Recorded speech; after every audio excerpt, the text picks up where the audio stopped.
4 ans qu'il n'y a pas eu de recensement à Mayotte. Les derniers décomptes de la population remontent à 2017. Ces chiffres sont donc obsolètes au regard de la croissance démographique de l'île. Toutefois, ce manque de données est en passe d'être corrigé avec le lancement aujourd'hui d'une nouvelle campagne de recensement. Présentée ce matin, cette opération ambitieuse dans le contexte actuel est menée par l'INSEE en partenariat avec les communes. Le point dans ce sujet, signé Ivan Rakotovaou. Combien y a-t-il d'habitants à Mayotte? C'est la question qui alimente bien des débats et dont personne n'a la réponse aujourd'hui.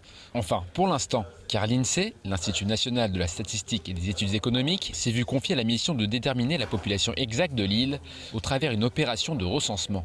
À partir de 2021, donc toutes les communes de 10 000 habitants ou plus seront recensées chaque année. Et ensuite, par exemple, en 2022, ce sera Chiconi, Kanikeli qui seront recensés. En 2023, on aura Msamboro, Akwa et Chirongi en 2024. Et enfin, en 2025, on aura Bweni. Et en 2025, on aura vraiment la totalité des chiffres de Mayotte. Pas moins de 100 agents seront mobilisés pour cette opération qui commence demain. Le recensement est obligatoire pour tout le monde. Cela peut se faire soit par internet sur le site lerecensementetmoi.fr ou sur formulaire papier. Donc c'est un document qui se présente de cette façon-là, avec des données qui devront être complétées par les habitants. Par exemple, déjà, ils devront noter ici leur adresse. Et puis à l'intérieur, ils devront noter leur nom, leur prénom, leur année de naissance. Ils indiqueront le nom des enfants qui vivent en permanence dans le logement, avec, donc, pour information, l'année de naissance et les liens de parenté. Les communes mettront à disposition les moyens matériels et humains pour procéder aux collectes d'informations. Un investissement qui n'est pas désintéressé pour elles, sachant que les dotations de l'État sont conditionnées à la taille de leur population. Toutes les associations, c'est-à-dire sur les constructions, des dos, les gymnases, les centres culturels, les cinémas éventuellement, on n'en a pas encore à Mamoudzou, mais j'espère qu'un jour on en aura. Mais tout ça, c'est conditionné par le nombre d'habitants.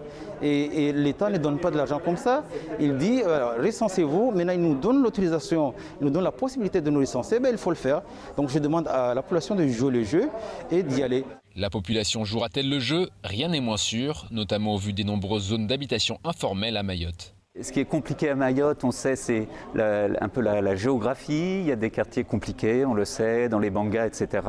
Les enquêteurs de l'INSEE vont faire des plans quartier par quartier très précis avec toutes les adresses, tous les logements. Et en plus, c'est vérifié par les mairies qui complètent si jamais il y a des oublis. Si l'INSEE se montre confiant, le recensement pourrait cependant buter sur d'autres difficultés, celle du coronavirus. Les opérations ont été maintenues malgré la crise sanitaire, mais elles pourraient être stoppées en cas de confinement. Un mot d'insécurité dans votre 19h alors que de nouveaux faits de violence se sont produits au lycée de Zoumonier. Depuis des années, l'État est pointé du doigt. On lui reproche de ne pas assumer ses missions régaliennes. Néanmoins, certaines voix s'élèvent pour inciter chacun à prendre ses responsabilités. C'est le cas de Bouba, du parti Alliance, basé dans le sud de l'île. Selon lui, la population doit jouer son rôle, car dénoncer les manques de l'État ne suffit plus. Je vous propose de l'écouter lors de la matinale de Kwesi. Moi, je ne peux pas tolérer quand je vois certaines personnes ici, venir ici avec un collectif, critiquer l'État, la République, d'accord, et oublier les Mahorais, d'accord. Le collectif qui oublie les Mahorais? J'ai dit le collectif qui critique tout le temps l'État ici. Ah. On le connaît tous, ce collectif, vous le connaissez tous, vous l'avez déjà invité ici, ses représentants sont venus ici plusieurs fois. Et ils oublient leur vraie responsabilité de Mahorais sur le problème de l'insécurité. Moi, à chaque fois, je me lève le matin, je vois mes voisins, d'accord, qui prennent dans leur maison, d'accord, des personnes en situation, je ne sais pas s'ils sont régulières ou irrégulières, d'accord, mais qui ne déclarent même pas. Et après, ils viennent nous dire que c'est la faute de l'État, l'État ne contrôle pas les frontières. Mais que fait le Mahorais en tant que tel, le Mahorais, pour lutter contre l'insécurité? Et place maintenant au reste de l'actualité locale avec notamment l'accélération de la campagne de vaccination ou encore les possibilités d'accès au CHM drastiquement réduites pour les visiteurs. Au montage, Leslie Vimenet. Hier, le président de la République a annoncé que l'Europe avait sécurisé la fourniture d'un total de 2,3 milliards de doses. Emmanuel Macron a promis que d'ici la fin de l'été, tous les Français adultes qui le souhaitent auront été vaccinés. Prouesse qui semble difficilement réalisable, mais pour laquelle le chef de l'État a tenu à s'engager. Pour ce faire, 4 sites de production de vaccins vont ouvrir en France et les pharmaciens vont être mis à contribution. En effet, l'arrivée sur le marché du vaccin AstraZeneca est imminente. Celui-ci se conserverait mieux et surtout plus longtemps que ceux de Pfizer et Moderna. Ainsi, les pharmacies pourront les avoir à portée de main dans leurs officines et l'administrer aux volontaires. De quoi faciliter les démarches et ralentir la progression du virus. Le centre hospitalier de Mayotte fait face à un afflux massif de malades, tant dans le service de médecine générale qu'en réanimation. Compte tenu de l'augmentation des cas de coronavirus, l'hôpital est contraint de passer au niveau 2 du plan de gestion des tensions hospitalières et de situations sanitaires exceptionnelles. Désormais, les visites sont strictement limitées pour chaque patient à une personne durant 3 heures maximum. Les visites par des mineurs sont suspendues. Les visites par toute personne présentant des symptômes de type grippal sont strictement interdites. Les visites aux urgences et dans les unités Covid sont aussi interdites. La présence d'un accompagnant est autorisée si les soins le nécessitent et est laissée à l'appréciation du soignant ou du praticien. Ces mesures prennent l'effet immédiatement pour une durée indéterminée, ajoute la direction de l'hôpital. Pour fêter sa naissance il y a 5 ans, TV Mafumbouni organise un séminaire virtuel via un Facebook Live. Il doit permettre de faire le point sur l'humour et la liberté d'expression dans la société mahoraise et de valoriser les jeunes talents.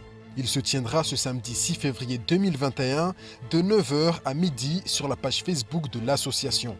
Ouvert à toutes et à tous, il se veut un temps d'échange et de débat avec différentes personnalités afin notamment de parler autrement des problèmes du quotidien. Le séminaire sera composé de 5 tables rondes virtuelles. Les thèmes retenus sont l'humour vu par les politiques et la société, l'humour, liberté d'expression, droits et limites, l'humour au féminin, le rire dans les spectacles vivants et enfin l'humour vu par les médias locaux. A noter que l'association a également décidé de lancer un mini-sondage avec des questions reprenant les différents thèmes abordés dans le séminaire. Et la fermeture des lieux de culte a été instaurée hier à Mayotte et depuis, les représentants religieux expliquent aux plus réfractaires le bon sens de cette mesure. C'est le cas de Saïd Kambi qui était sur notre plateau ce matin. Ce dernier rappelle qu'au cours de l'histoire, les pandémies ont souvent été synonymes de fermeture des lieux de culte.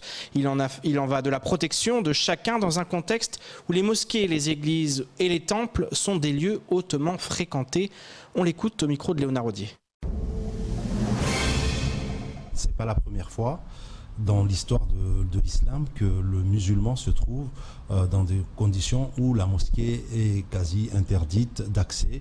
Ça s'est passé dans l'histoire lors des pestes qui ont jalonné l'histoire de la civilisation islamique, notamment en 638, à l'époque même de Omar ibn Khattab, le deuxième calife, en 730, en 763, en 1221,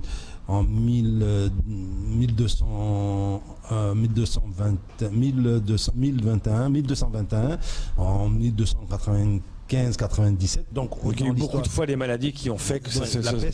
Ouais. Et à chaque fois, à un moment, dans certains endroits, on a empêché l'être humain de sortir de chez soi pour protéger sa vie. Donc, ce n'est pas la première fois. Et que des musulmans ont pris ces décisions-là dans l'histoire et que le plus important ici, on nous demande d'abord de protéger notre vie, qui est un des principes qui régissent la charia. Et on termine ce journal avec la couveuse d'entreprise Oudjerébou qui a ouvert aujourd'hui un tout nouvel espace de coworking. Baptisé Oudjerébou Beauté, ce lieu sera consacré, comme son nom l'indique, à la beauté et au bien-être et devrait permettre aux professionnels qui le désirent de bénéficier de meilleures conditions d'accueil pour eux et leur clientèle. Des cabines spécialisées dans différents domaines pourront ainsi être louées par les entrepreneurs intéressés. Découverte de ce nouvel espace dans ce sujet signé Jaïdi Maoulida. Oudjerébou Beauté, c'est la nouvelle espace de coworking lancé par la couveuse d'entreprise Oudjerébou. Spécialisée dans la beauté et le bien-être, la création de cet espace était nécessaire auprès des professionnels du secteur. Aujourd'hui, on va répondre à une demande, surtout pour toutes les personnes qui sont éloignées de Mamoudzou. donc qui est là où il y a un cœur d'activité, beaucoup de clientèle. Et donc, on a décidé d'avoir cet espace-là pour permettre à toutes les personnes qui vont être éloignées de Mamoudzou d'avoir un local justement pour faire leurs prestations. Des cabines seront mises en location pour les personnes qui souhaitent profiter de cet espace. Et les entrepreneurs accueillent ce nouveau lieu avec un certain enthousiasme.